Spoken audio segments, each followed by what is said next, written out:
Hi guys, and welcome back to the Watch Scientist channel. I'm Chris, and today I will show you why this Rolex Daytona in steel costs over 40,000 euros.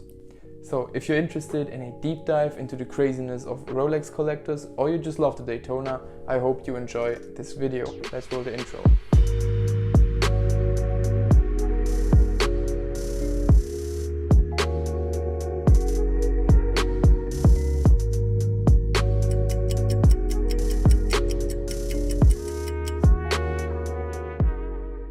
So before I get this video started, first of all, big thanks to Watchour, as we are again filming in their studio with their amazing watches. Second of all, if you enjoy this video, leave a like down below, subscribe if you enjoy our content, and if you have any thoughts, leave a comment down below. It really means a lot to us, and we always love to read your comments. The Daytona is undoubtedly the hottest chronograph on the watch market right now, both considering the vintage market and the modern watches. To roughly give you a history on the Rolex Daytona, you can organize them roughly in three groups. So you have the first Daytonas with the Watchour 72, produced from 1968 to 88. Then you have the Rolex Daytonas with the 40-30 movement based on the Zenith El Primero chronograph movement, which was produced from 1988 to 2002. And then you have the caliber 41-30 in the newer Rolex models, which were produced from 2000 until today. And of course in 2016 the Rolex Daytona got a few upgrades, among all the famous ceramic bezel Daytonas. So this specific watch is the Rolex Daytona in steel with a black dial, and it's the reference number 16520, and this one was produced in 1996. These Daytonas are often referred to as Zenith Daytonas, as I said before, they use the Zenith El Primero movement as a base for their 40-30 caliber. And as I said, in 2002 they stopped producing these watches with the Zenith El Primero movement, and they put their own in-house movement inside their watches. From the outside, these watches look basically the same, so if you want to know if your Daytona has a Zenith movement or an in-house movement, you just need to look at the running seconds, because the one with the Zenith movement has its running seconds at 9 o'clock, as this watch does, whereas the 40-30 caliber places the running seconds at 6 o'clock. Two big upgrades came with the introduction of the 16520. Mainly it has a sapphire crystal and increased water resistance to 100 meters, which is quite a lot for a chronograph. And you have, instead of the Watchour 72, you have an automatic winding chronograph caliber inside. But to finally answer the question in the title, why is this steel Daytona 40,000 euros? Well, the obvious answer is this is not an ordinary steel Daytona, as these types of Daytonas are referred to as Patrizzi Dial Daytonas. More on the nickname later. During the over 1 decade long production run of this generation of Daytonas, Rolex tweaked the design just slightly over the years, as is common practice in the watch industry. They changed fonts or they changed the bezel a little bit, nothing major. But these are obviously significant things for Rolex collectors and Rolex sellers. So if you look closely at the dial on this Rolex Daytona, you can see that the outer tracks of the subdials are slightly beige or slightly brownish instead of the white that they actually should be. This specific dial characteristic can only be seen on Rolex Daytonas, which have been produced between the years 1992 and 1996. Of course, this is just roughly estimates because it's always difficult to find out these things with Rolex. During this time, a organic varnish named Zapon was used to protect the outer tracks of the subdials. Ironically, due to normal UV exposure, the varnish started to discolorate slightly due to a problem with the coverage. So there was basically not enough coverage and not enough varnish on the subdial outer tracks.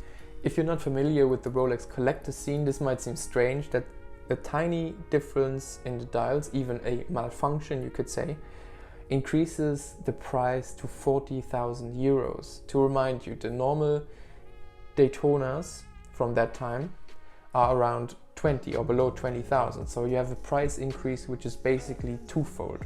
But it's very common in the Rolex collector community to be really almost scientific with the changes to the watches. This goes really into detail, as you can see here, and even with the fonts they use, the spacing between the letters. So collectors are watching everything. And there's mainly two reasons, to put it simply.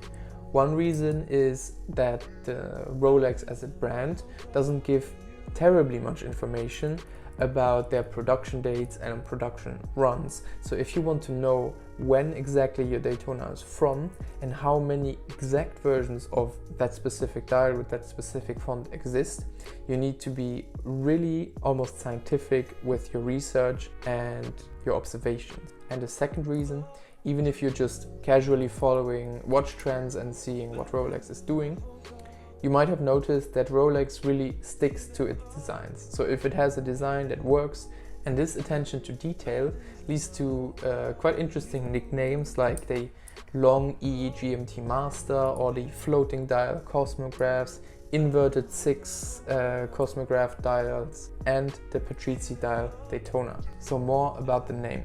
Why are these Daytonas called Patrizzi Dial Daytonas?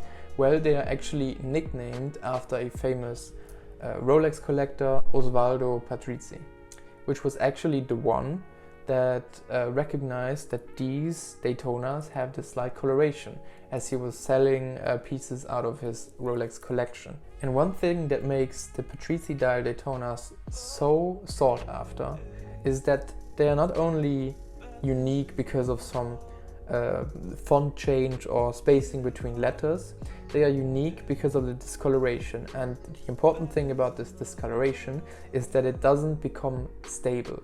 It changes over time. So every Patrizzi Dial Daytona that you're gonna see is gonna be different. And as everyone knows, uniqueness always comes with rarity.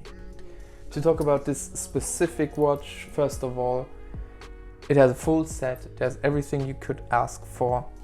The bracelet and case are matching. The dial is obviously still original.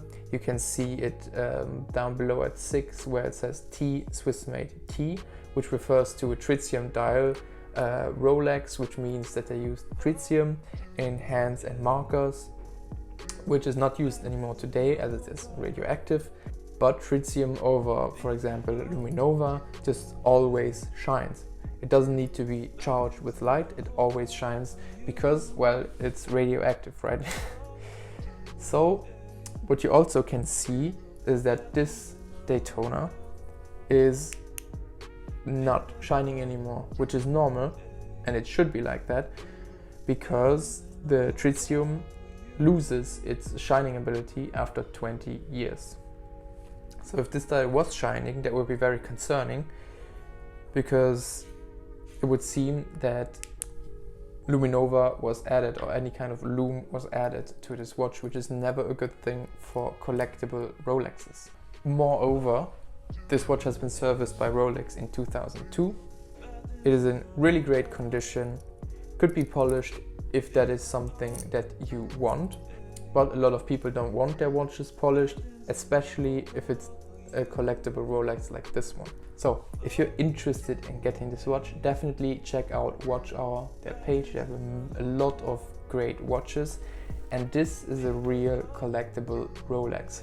Okay guys, I think that's it with the deep dive into Rolex collectible watches. Again, if you enjoyed this video, leave a like, and if you have thoughts, a comment down below.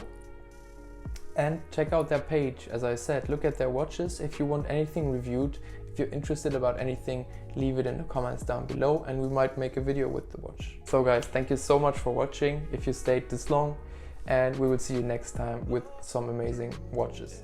Bye.